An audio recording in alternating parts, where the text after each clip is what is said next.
মুসলমান ভাইয়েরা আমার, পর্দার অন্তর আড়ালের মা বোনেরা, গভীর মনোযোগ দিয়ে শুনতে হবে। মা বাদশা হারুনুর রশিদ উনি মসজিদ তৈরি করার জন্য, উনি একা মসজিদ করবে, সে মসজিদ তৈরি করার জন্য একটা নিয়ত করে নিয়েছে। সুবহানাল্লাহ বলেন।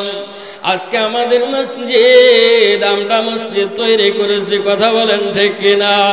আমাদের একটাই তামান্না ছিল, আমাদের একটাই তামান্না আছে, মানুষ যাতে এখানে ইবাদত বন্দি করতে পারে। চিৎকার দেবেন, কথা ঠিক কিনা?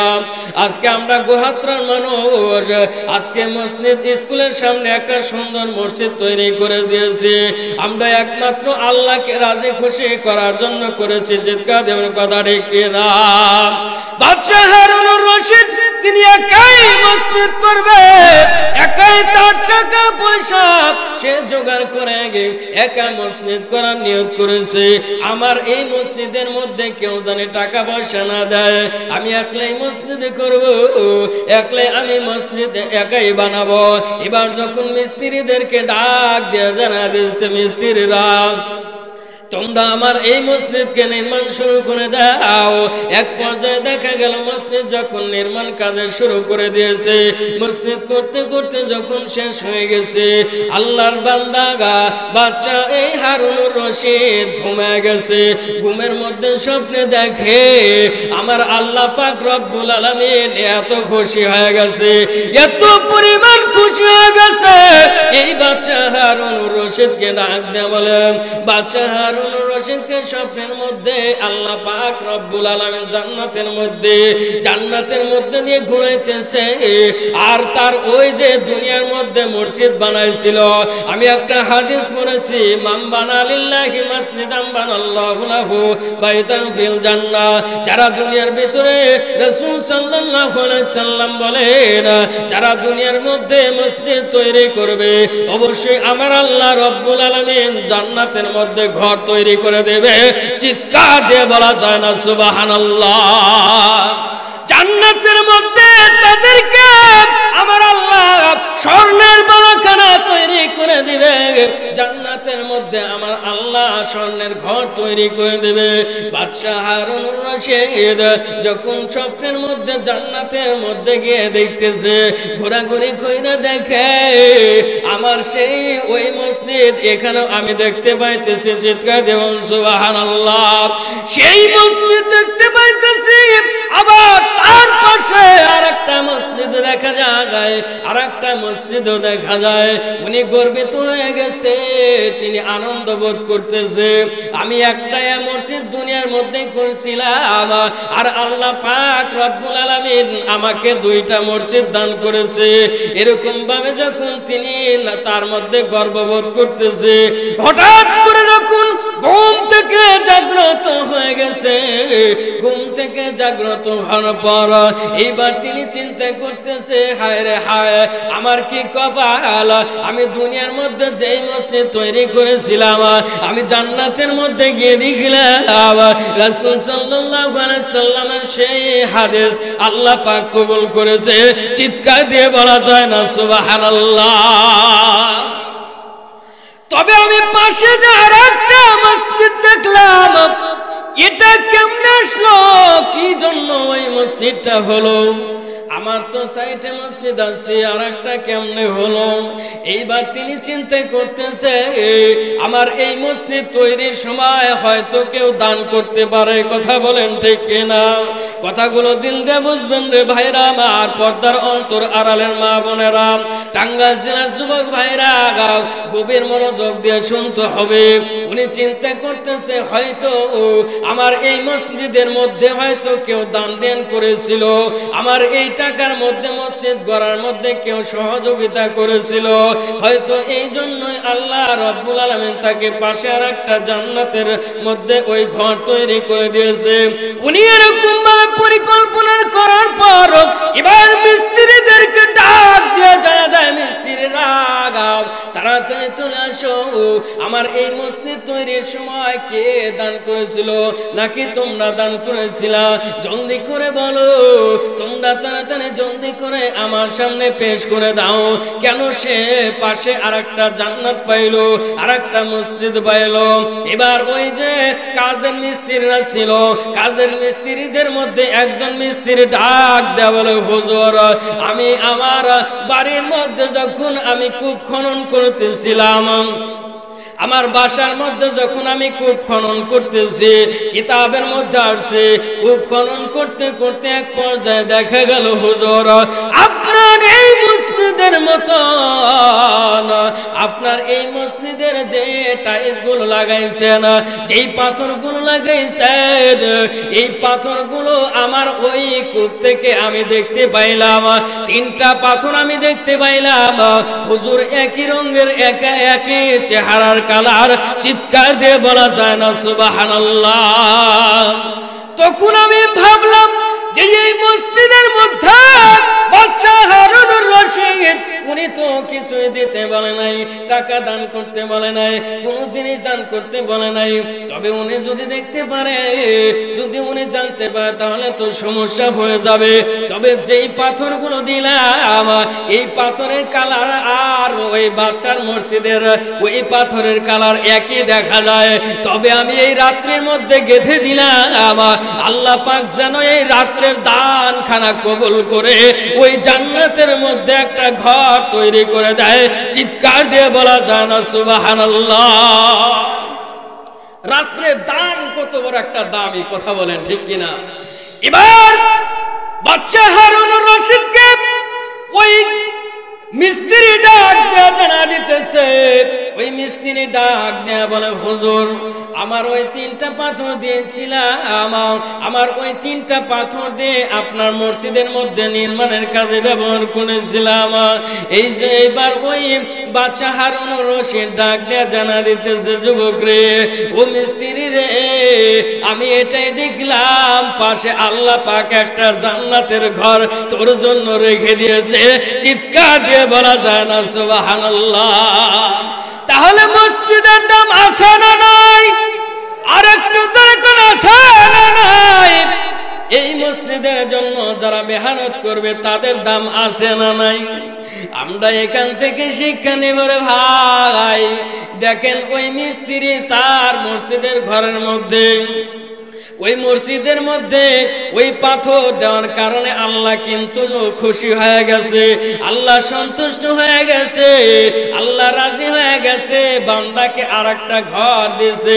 তবে মুসলমান ভাইরা আমার, পর্দার অন্তর আড়ালের মা বোনেরা, গভীর মনোযোগ দিয়ে শুনতে হবে, অবশ্যই গভীর মনোযোগ দিয়ে শুনবেন।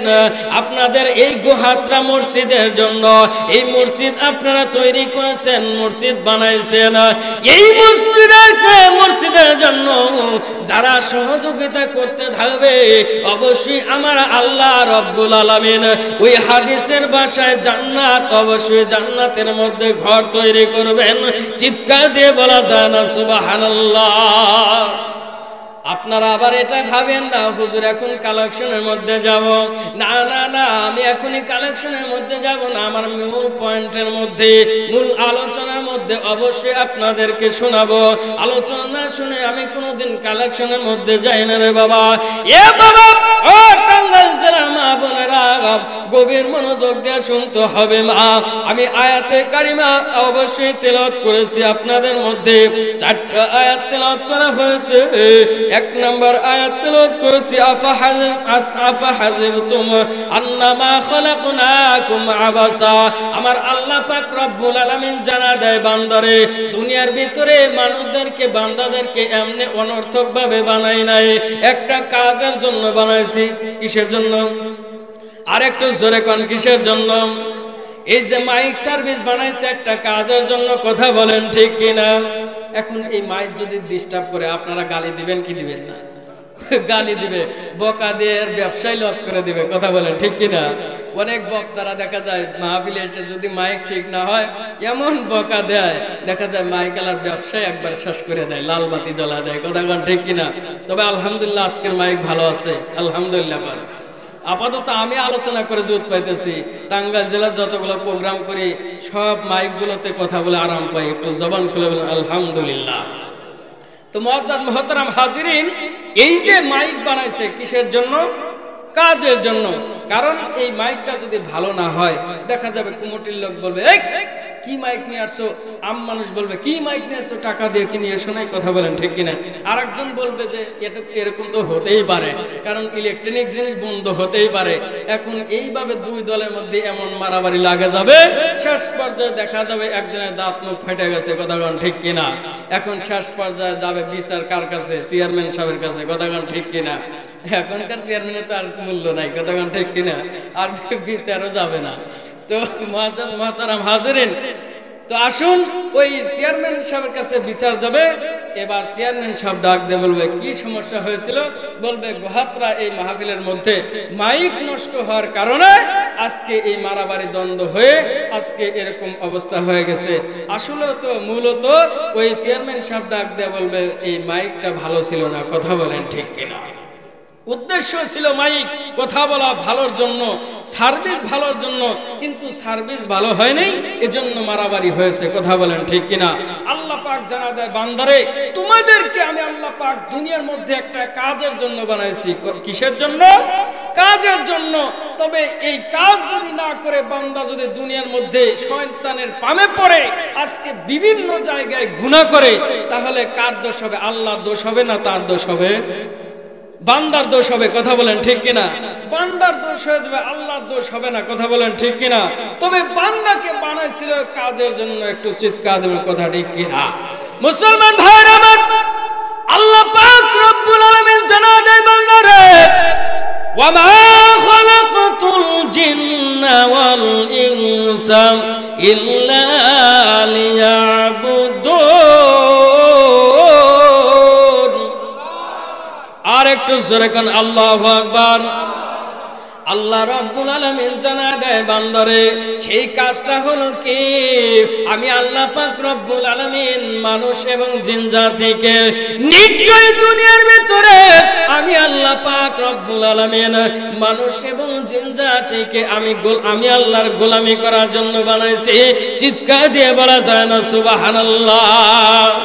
বান্দারা দুনিয়ার ভিতরে আমি আল্লাহ পাকের গোলামি করবে, আমি আল্লাহ পাকের দাসত্ব করবে, এজন্য তাদেরকে বানাইছে। আমি আল্লাহ অনর্থক ভাবে বানাই নাই, আমি এই কাজের জন্য দুনিয়ার মধ্যে বানাইছিলাম। মুসলমান ভাইরা আমার, পর্দার অন্তর আড়ালের মা বোনেরা, রাস্তা হলো দুইটা, ফারিকুম ফিল জান্নাতি ওয়া ফারিকুম ফিস সাইর।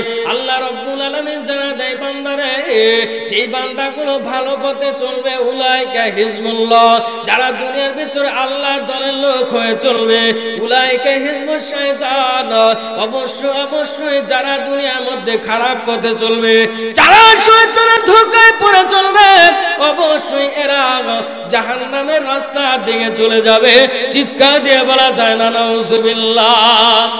আর দুনিয়ার ভিতরে যারা উলাইকা হিজবুল্লাহ আল্লাহর দলে থাকবে, আল্লাহর দলের দিকে চলবে, আল্লাহ পাক রব্বুল আলামিন জানা দেয় ফারিকুম ফিল জান্নাতি ওয়া ফারিকুম ফিস সাইর। ফারিকুম ফিল জান্নাতি, আমি আল্লাহ পাকের যে রাস্তা সঠিক সেই রাস্তা জান্নাতের দিকে রাস্তায় চলে যাবে। চিৎকার দিয়ে বলা যায় না সুবহানাল্লাহ? মুসলমান ভাইরা আমার, তাহলে আল্লাহ পাকের ওই রাস্তায় যাওয়ার জন্য আমাদের আল্লাহর গোলামি করা দরকার আছে না নাই? আরেকটু জোরে কোন আছে না নাই? আল্লাহ রাব্বুল আলামিন জানা দেয় বান্দারে ইয়া আইয়ুহাল্লাযীনা আমানু তাকুল্লাহ হাক্কা তুকাতিহি ওয়া লা তামুতুন্না ইল্লা ওয়া আনতুম মুসলিমুন।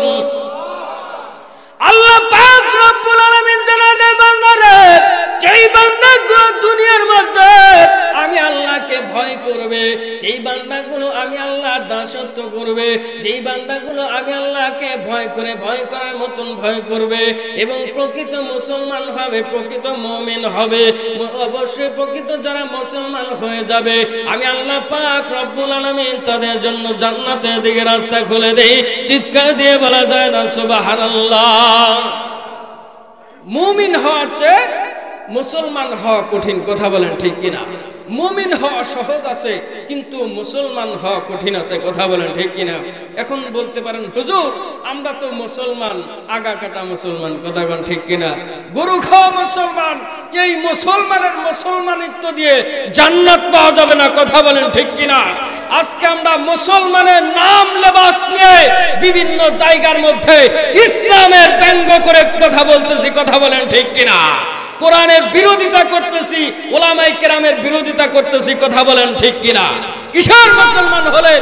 কিছুদিন আগে তো দেখলেন, গত বছরই তো দেখলেন অনেক ওলামায়ে কেরামদেরকে তাদেরকে হাতের মধ্যে হ্যান্ডকাপ লাগায় জেলের মধ্যে নিয়েছিল, কথা বলেন ঠিক কিনা?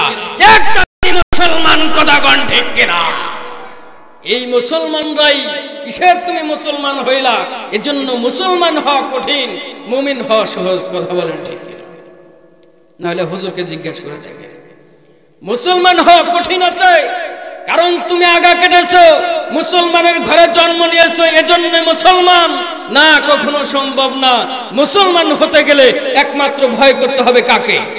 আরেকটু জোরে কর, আরেকটু জোরে কর, আল্লাহকে ভয় করতে হবে, তাহলে প্রকৃত মুসলমান হওয়া যাবে, কথা বলেন ঠিক কিনা? যারা ঈমানের আওয়াজে, ঈমানের পরীক্ষায় যারা উত্তীর্ণ হয়েছে এরাই প্রকৃত মুসলমান, চিৎকার দেবেন, কথা ঠিক কিনা? মুআজ্জাজ মুহতারাম হাজিরিন, কদ আফলাহাল মুমিনুন, মুমিনদেরকে আল্লাহ পাক সফলতা দান করে, সুবহানাল্লাহ। এই মুসলমানদেরকে সফলতা দান করে, তবে ভয় করতে হবে কাকে? যে আল্লাহ আপনাকে সফলতা দিবে ওই আল্লাহর ভয় করতে হবে, চিৎকার দেবেন, কথা ঠিক কিনা? মুসলমান ভাইরা আমার, আল্লাহ পাক আপনাদেরকে আমাদেরকে কেমন করে সফলতা দান করে, কেমন করে আমার আল্লাহ রব্বুল আলামিন সফলতা দান করে দেয়, বাস্তব একটা আপনাদের মধ্যে আলোচনা করব। শুনতে রাজি আছেন তো ইনশাআল্লাহ? কারা কারা রাজি নাই হাত তুলে, কারা কারা রাজি নাই একটু, কারা কারা রাজি আছি দু হাত তুলে আল্লাহকে দেখা দেয়।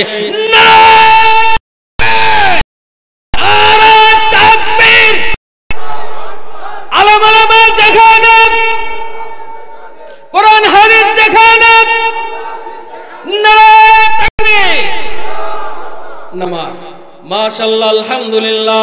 আল্লাহর বান্দাগুলো অবশ্যই অবশ্যই আল্লাহকে রাজি খুশি করার জন্য এই কোরআনের জন্য অবশ্যই রাজি আছে। এ মুসলমান ভাইরা আমার, যেই আলোচনা করতেছিলাম আল্লাহ পাক কেমনে আমাদেরকে সফলতা দান করে, কেমনে আমাদের আল্লাহ পাক রব্বুল আলামিন সফলতা দেয়, সূরা কাহাফের মধ্যে, সূরা কাহাফ থেকে আজকে আলোচনা চলবে ইনশাআল্লাহ।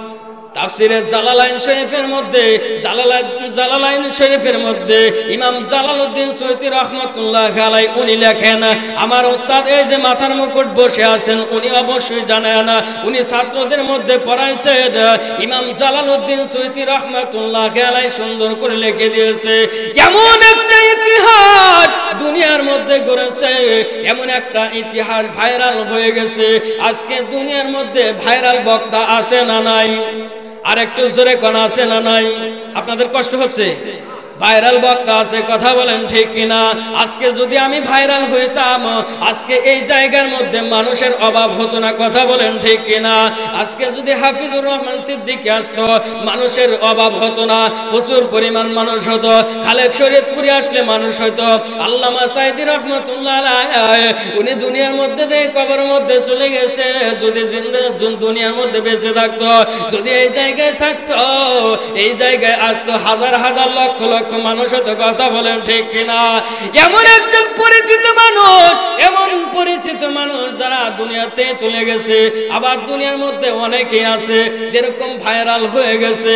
মুসলমান ভাইরা আমার, ওই সূরা কাহাফের মধ্যে এমন একটা ইতিহাস ঘটেছে, যেই ইতিহাসটা এমন ভাবে ভাইরাল হয়েছে দুনিয়ার মধ্যে, এমন ভাবে ইতিহাস হয়েছে। সূরা কাহাফের মধ্যে সুন্দর করে ব্যাখ্যা বিশ্লেষণ আসছে যে ওই যুগের মধ্যে একজন বাদশা ছিল, বাদশা দাকিয়ানুস। কি ইউনুস? বাদশা দাকিয়ানুস। জবান খুলে বলেন বাদশা দাকিয়ানুস। কালকে যদি চাষটালের মধ্যে বলে কি নাম শিখিয়ে দিল, কি ওয়াজ করে দিল, বলবেন বাদশা দাকিয়ানুস। এই জালেম বাদশা, এই জালেম সরকার ওই সময়ের মধ্যে মানুষদেরকে এত পরিমাণ টর্চারি করেছে, মানুষদেরকে এত পরিমাণ আঘাত করেছে। এ মুসলমান ভাইরা আমার, জালালউদ্দিন, ইমাম জালালউদ্দিন সৈয়দী রহমাতুল্লাহ আলাইহি উনি সুন্দর করে লিখছে যে এই জালেম বাদশা ওই সময়ের মধ্যে 7 জন যুবক ছিল, ইমানদার যুবক। সুবহানাল্লাহ বলেন। আর একটু জোরে কোন সুবহানাল্লাহ, আর একটু জোরে কোন না সুবহানাল্লাহ। ওই বাদশাটা কেন যেই পরিমাণ মানুষদেরকে এত পরিমাণ আঘাত করেছে, এত পরিমাণ তাদেরকে জ্বালা যন্ত্রণা দিয়েছে, ওই গোত্রের মধ্যে ওই সময়ের মধ্যে মানুষদেরকে এত পরিমাণ টর্চারি করেছিল, ওই সময়ের মধ্যে মানুষদেরকে ডাক দেয়া বলেছিল তোমরা মূর্তিকে সিজদা করো, এই মূর্তিকে তোমরা প্রভু বলে মানো। এরকম ভাবে যখন মানুষের মধ্যে বলে, আচ্ছা বলেন তো এলাকার চেয়ারম্যান যদি এরকম কথা বলে, দেখা যায় মানুষজন ভয়ে করবে কি করবে না? আর একটু জোরে কোন করবে কি করবে না? কারণ অনেক সময় দেখা গেছে এমন কিছু পাতি নেতা ছিল, এমন ভাবে অনেক টর্চারি করছে, মানুষ বাধ্য হয়ে গেছে। কথা বলেন ঠিক কিনা? ওই সময় জালেম বাদশা দাকিয়ানুস ডাক দেয়া জানা দেয় এই মূর্তিকে তোমরা সিজদা করো, এই মূর্তিকে তোমরা প্রভু বলে মানো। এবার যখন লোকজন যখন সিজদা করার জন্য একের পর এক তারা সিজদা করতেছে, ওই আল্লাহকে ভুলে গিয়ে ওই মূর্তিকে কেমন ভাবে মুসলমানরা সিজদা করতেছে। এক পর্যায়ে দেখা গেল এই জালেম বাদশা ডাক দেয়া জানা দিতেছে, যাও যাও চলে যাও, এখন পর্যন্ত যারা যে লোকগুলো আসে নাই, এখন পর্যন্ত যারা সিজদা করার জন্য আসে নাই, এই লোকগুলোকে ধইরা নিয়ে আসো। এবার উজির নাজির যখন চলে গেছে, যাইয়া যখন দেখে 7 জন ইমানদার যুবক পাওয়া গেছে, চিৎকার দিয়ে বলা যায় না সুবহানাল্লাহ। ওই 7 জন যুবক তারা সিজদা করার জন্য আসে নাই। আল্লাহু আকবার বলেন, আরেকটু জোরে করে আল্লাহু আকবার। ওই 7 জন যুবক তারা ওই মূর্তিকে সিজদা করার জন্য আসে নাই, কারণ ওই যুবকরা জানে যে এই মূর্তিকে সিজদা করলে কোনো ফায়দা হবে না, এই মূর্তিকে সিজদা করলে আমাদের কোন লাভ হবে না। কথা বলেন ঠিক কিনা? এই যে কিছুদিন আগে আমাদের এই হিন্দুদের দুর্গা পূজা গেছে, কথা বলেন ঠিক কিনা? এত অন্ধর মধ্যে আজও আছে যেই মূর্তির সামনে খাবার দিলে মূর্তি খাইতে পারে না, যেই মূর্তির সামনে ফল ফলাদি দিলে ওই মূর্তি খেতে পারে না, যেই মূর্তি অসুস্থ তাকে সুস্থ বানাতে পারে না, যেই মূর্তি ঋণের পড়লে ঋণ পরিশোধ করাইতে পারে না, এরকম মূর্তিকে আজকে হিন্দুরা খোদা বলে মানতেছে। কথা বলেন ঠিক কিনা? আপনাদের এলাকায় হিন্দু আছে নাকি? হ্যাঁ আছে, ওরা অবশ্যই শুনতে পারতেছে।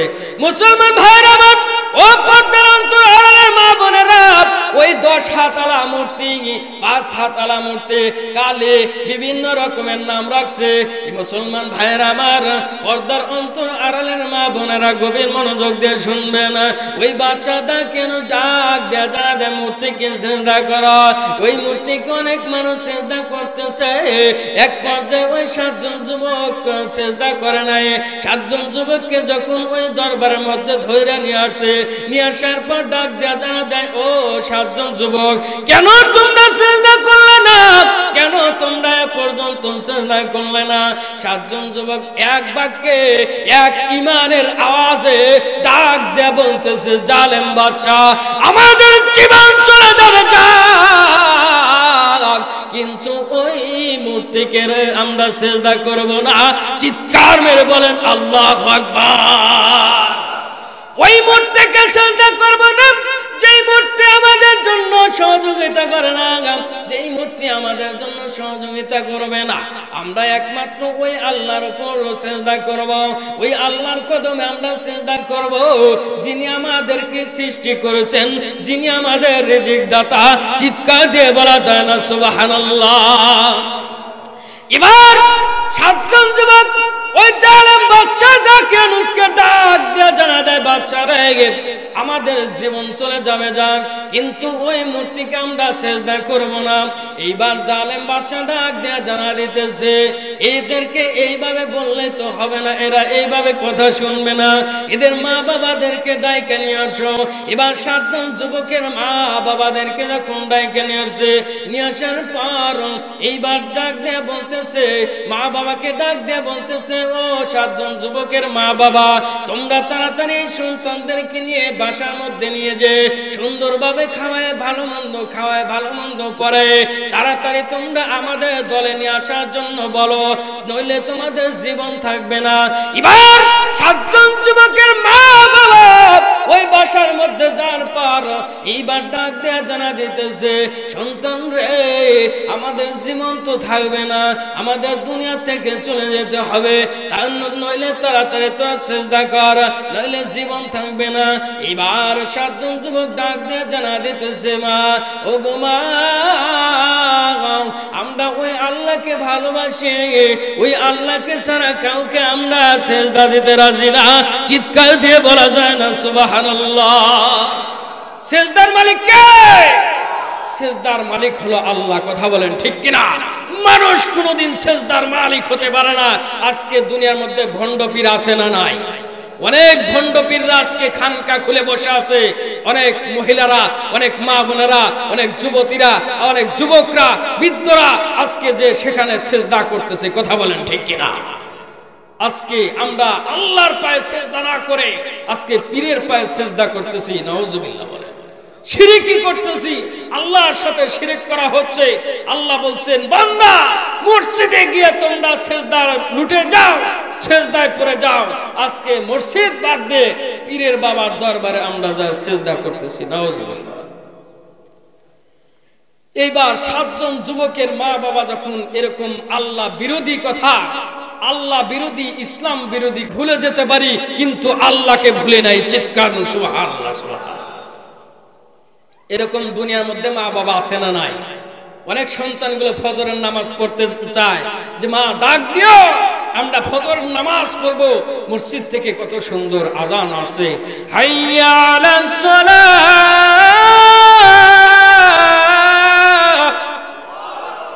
কত সুন্দর আজান হচ্ছে।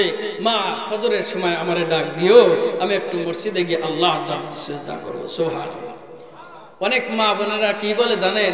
যাওয়ার দরকার নাই, সকালে কোচিং আছে, প্রাইভেট আছে, বাজারে দুধ বিক্রি করতে হবে, নরিল্লা বাজারে যাইতে হবে, হাদিরা বাজারে যাইতে হবে, ওদিকে গোপালপুর বাজারে যাইতে হবে, এখন ডাক দেওয়া যাবে না। কথা বলেন ঠিক কিনা?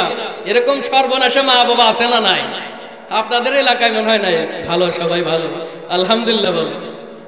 মুহতারাম হাজিরিন, তো এই যে আল্লাহ বিরোধী, ইসলাম বিরোধী কথাগুলো বলে, কেমনে বলে আমার বুঝে আসে না।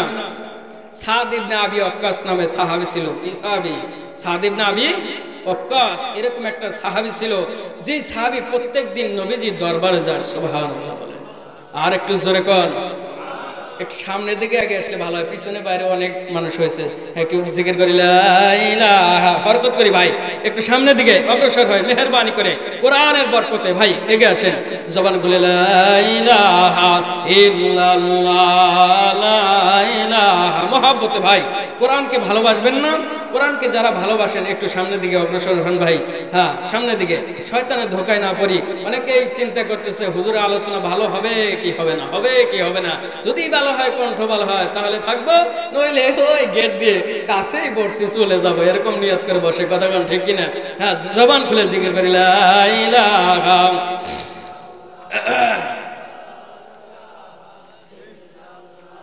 লা ইলাহা ইল্লাল্লাহ, লা ইলাহা, লা ইলাহা ইল্লাল্লাহ মুহাম্মাদুর রাসূলুল্লাহ। তাহলে কি সাহাবীর নাম বলছিলাম? সাদ ইবনে আবি ওয়াক্কাস নামে একজন সাহাবী ছিল, মনে আছে তো? কাদের কাদের মনে আছে একটু হাত তুলি, কাদের কাদের মনে আছে হাত তুলি, নারায়ে তাকবীর, মাশাআল্লাহ। সাদ ইবনে আবি ওয়াক্কাস নবীজির দরবারে যায়, প্রত্যেকদিন নবীজির দরবারে গিয়ে এরকম ভাবে ভালো ভালো কথা শুনে। আমি যেমন করে আপনাদেরকে ইসলামের কথা, কোরআনের কথা বলছি, যেরকম চমক দিয়ে আপনারা শুনতেছেন, অনেকের ভালো লাগছে, আমার দিল সাক্ষ্য দিছে আজকের মাহফিল অবশ্যই আল্লাহ পাক কবুল করতেছে, সুবহানাল্লাহ। আমার অনেক ভালো লাগতেছে, অনেক মানুষ আজকে চাতক পাখির মতন আপন হয়ে নিজের সন্তান অথবা নাতির আলোচনা শোনার জন্য আজকে প্রস্তুতি নিয়ে বসে আছে। একটু চিৎকার দেন সুবহানাল্লাহ, সুবহানাল্লাহ। দোয়া করবেন আল্লাহ পাক যেন ভালো কথাগুলো বলার তৌফিক দান করে। জবান খুলে বলুন আমিন। মুআজ্জাজ মুহতারাম হাজিরিন, সাদ ইবনে আবি ওয়াক্কাস নবীজির দরবারে যায়, প্রত্যেকদিন ভালো ভালো হাদিস শুনে, কথাগুলো শুনে। এক পর্যায়ে দেখা গেল এই সাদ ইবনে আবি ওয়াক্কাসের মা, উনি তো বিধর্মী। কি বিধর্মী? এই যে আমাদের এলাকার পাশে যেমন হিন্দু আছে, ইসলাম ধর্মের মধ্যে নাই, এরা হলো কি বিধর্মী। বিধর্মী, কথা বলেন ঠিক কিনা? এই বিধর্মী প্রত্যেকদিন ডাক দিয়ে বলতেছে যে সাদ ইবনে আবি ওয়াক্কাস তুমি প্রত্যেকদিন কোথায় যাও? দেখা যায় মা বাবা অনেক সময় সন্তানের খোঁজ নেয়, কথা বলেন ঠিক কিনা? খোঁজ নিতে থাকে, কোনে যায় না যায় এরকম একটা খোঁজ নেয়। তবে সাদ ইবনে আবি ওয়াক্কাসের মা ডাক দিয়ে বলে বাবা তুমি কোথায় যাও? এবার সাদ ইবনে আবি ওয়াক্কাস ডাক দিয়ে বলে মা এমন এক দরবারে যাই, যেই দরবারে গেলে কেমন যেন দিলটা ভরে যায়। সুবহানাল্লাহ। মুসলমান ভাইরা আমার, পর্দার অন্তর আড়ালের মা বোনেরা, গভীর মনোযোগ দিয়ে শুনতে হবে। সাদ ইবনে আবি ওয়াক্কাস প্রত্যেকদিন নবীর দরবারে যায়। তার মা ডাক দিয়ে জানা দেয় সন্তান রে প্রত্যেকদিন তুমি কোথায় যাও? এবার ডাক দিয়ে জানা দেয় মা এমন একটা দরবারে যাই, যে দরবারে গেলে কেমন যেন দিলটা ভালো হয়, কেমন যেন ভালো লাগে রে মা। এমন একজন মানুষের কথা শুনলে কেমন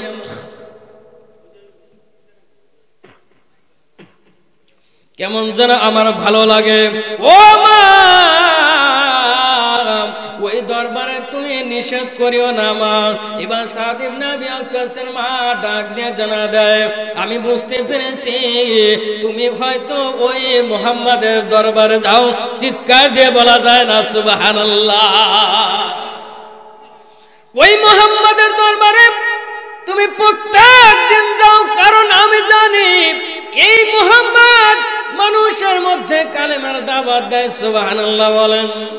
এই মুহাম্মদ মানুষের মধ্যে কেমন যেন কথা বলে, আর মানুষজন কেমন জনে বিধর্মী থেকে মুসলমান হয়ে যায়, কেমন যেন তাদের দিলটা নরম হয়ে যায়। হয়তো বাবারে তুই হয়তো ওই মুহাম্মাদের দরবারে যাস, তবে আমি মা তুই যদি আর একদিন যাস তাহলে আমি না খেয়ে মারা যাব, আমি মা দুনিয়া থেকে চলে যাব। এবার সাদ ইবনে আবি ওয়াক্কাস ডাক দিয়ে জানা দেয় মা তুমি যদি মরো, আবার যদি জিন্দা হও, আবার যদি বাঁচো, আবার যদি মরো, আবার যদি বাঁচো, এরকম করতে করতে কিয়ামত পর্যন্ত মা তুমি যদি মরো আর বাঁচাও, তারপরও আমি ওই নবীজির দরবার ছাড়তে রাজি না। চিৎকার দিয়ে বলা যায় না সুবহানাল্লাহ? ওই নবীজির দরবার ছাড়ব না। ও মা, আমি কালেমা পড়ে নিয়েছি মা, আমি ওই নবীজির কালেমা গলার মধ্যে নিয়েছি। যেই নবী দুনিয়ার মধ্যে আসছে, যেই মুহাম্মদ দুনিয়ার মধ্যে আসছে, আল্লাহ পাক রব্বুল আলামিন তাকে আল্লাহ পাক রহমত হিসেবে প্রেরণ করে দিয়েছে। চিৎকার দিয়ে বলা যায় না সুবহানাল্লাহ? ও মা, আমি তাকে দেখেছি ওই লোকটার মধ্যে এত পরিমাণ আদর্শ, ওই লোকটার মধ্যে কেমন এত পরিমাণ আদর্শ আছে মা, ওই লোকটার মধ্যে এত পরিমাণ ভালোবাসা, এত পরিমাণ ভালোবাসার মা, কেমন যেন কথা বলে, যেই কথা বললে আমার দিনটা তার দিকে ঝুঁকে যায়। চিৎকার দিয়ে বলা যায় না সুবহানাল্লাহ? মুসলমান ভাইয়ের আমার, ওই সাদ ইবনে আবি ওয়াক্কাস কিন্তু ওই নবীর দরবার ছাড়ে নাই, ওই নবীর আল্লাহর দরবার ছাড়ে নাই। কথা বলেন ঠিক কিনা? এদিক থেকে কিন্তু ওই যে বিধর্মী মা ডাক দেয়া বলেছিল ওই নবীর দরবারে যাওয়ার দরকার নাই, আল্লাহর দলে যাওয়ার দরকার নাই। মুসলমান ভাইরা আমার, পর্দার অন্তর আড়ালের মা বোনেরা, ওই যে 7 জন যুবক আছে, আপনাদের কি মনে আছে? আরেকটু জোরে কোন মনে আছে নাকি? 7 জন যুবক যখন ডাক দিয়ে বলেছিল, মা তোমাদেরকে আর আমরা চাই না, তোমাদের পরিচয় আমরা আর দেব না, ঈদের ছেড়ে আমরা ওই দেশের মধ্যে চলে যাব যেই দেশের মধ্যে গেলে তোমাদের আর সেরকম পরিচয় দিতে হবে না। মা যেই দেশের মধ্যে চলে গেলে অবশ্যই আমাদেরকে আল্লাহ পাক হেফাজত করবে। চিৎকার দিয়ে বলা যায় না সুবহানাল্লাহ? এবার 7 জন যুবক গভীর রাতের মধ্যে, কুয়াশার ভিতর দিয়ে, অন্ধকারের মধ্যে দিয়ে, 7 জন যুবক যখন অন্ধকারের মধ্যে দিয়ে ওই দেশের অন্য দেশের মধ্যে রওনা করলো, আল্লাহকে ডাক দেয়, বলে আল্লাহ এ দরদের মাওলা, এমন একটা পরিস্থিতির সময়, এমন একটা সময়ের মধ্যে আল্লাহ, যেই সময়ের মধ্যে মানুষগুলো দেখো কেমন করে তারা মূর্তিকে সিজদা করতেছে। আল্লাহ গো তাকা দেখো, মানুষজন কেমন করে দেখো ওই মূর্তিকে সিজদা করে। আল্লাহ তোমাকে আর ডাকতেছে না, তোমাকে রব বলে মানতেছে না, তোমাকে ডাকতেছে না। আল্লাহ এই পরিস্থিতির সময়ের মধ্যে আমরা 7 জন যুবক, ওয়া মাইয়া তাওয়াক্কাল আলাল্লাহ, আল্লাহ গো তোমার উপর ভরসা করে বাহির হলাম। চিৎকার দিয়ে বলা যায় না সুবহানাল্লাহ? বাঁচানোর মালিক কে? আরেকটু দেখুন কে?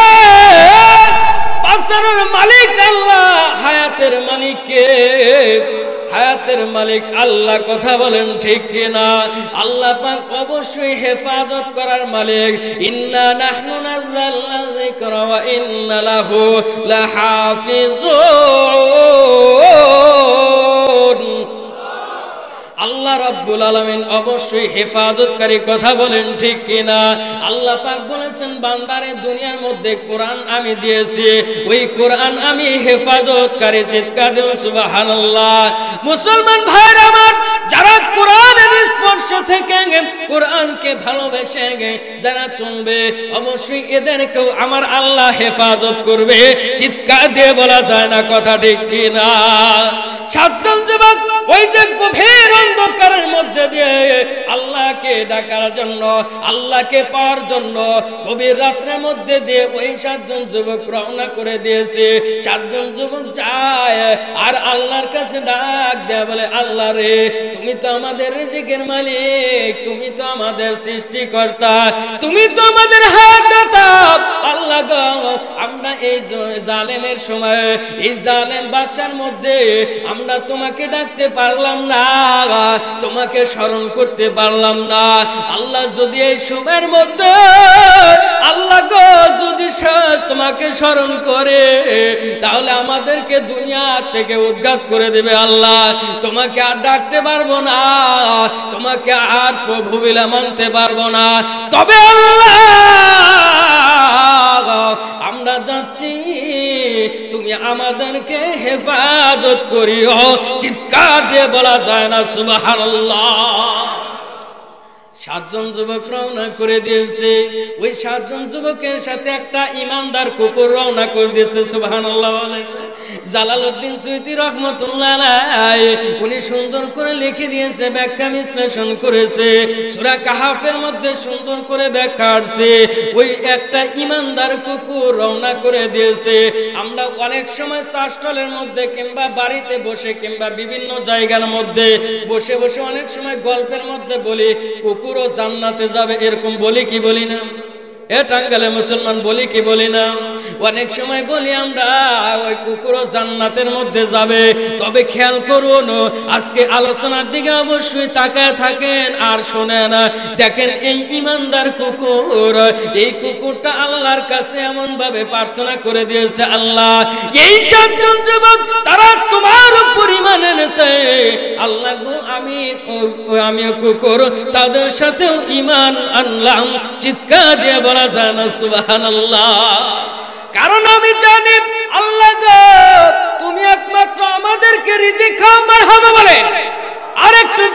সুবহানাল্লাহ। তুমি আল্লাহ আমাদেরকে রিজিক খাওয়াও, তুমি আল্লাহ আমাদেরকে বাঁচিয়ে রাখো।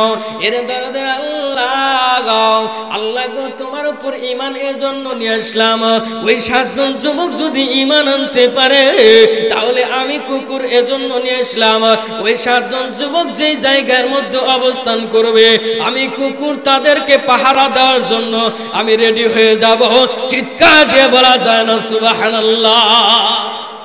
এজন্য পাহারা দেব, কারণ ওরা তো আল্লাহ তোমার উপর ঈমান নিয়ে আসছে, ওরা তো তোমাকে ভালোবাসে, ওরা তোমাকে মহব্বত করে।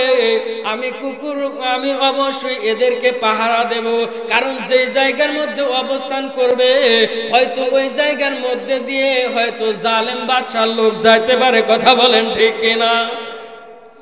হয়তো ওই রাস্তার মধ্যে কোন লোক যাইতে পারে, গেলে তো অবশ্যই তাদেরকে হত্যা করতে পারে। কথা বলেন ঠিক কিনা?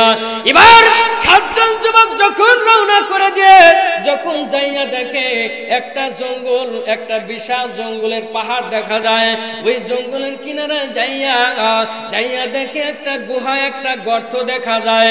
এই গর্তের মধ্যে তারা অবস্থান করবে, নিয়ত করতেছে আমরা এই গর্তের মধ্যে অবস্থান করব, তাহলে আমাদেরকে আর কোন সময় ডিস্টার্ব দিবে না, আমাদেরকে ওরকম ভাবে খুঁজে পাইবে না। এবার বাদশা ওই 7 জন যুবক যখন ওই গুহার মধ্যে পদার্পণ করলো, ওই গুহার মধ্যে যখন ঢুকে গেল, আর ওই যে ঈমানদার কুকুর ওই গুহার মুখে শুয়ে শুয়ে সে পাহারা দিতে থাকতেছে। চিৎকার দিয়ে বলা যায় না সুবহানাল্লাহ।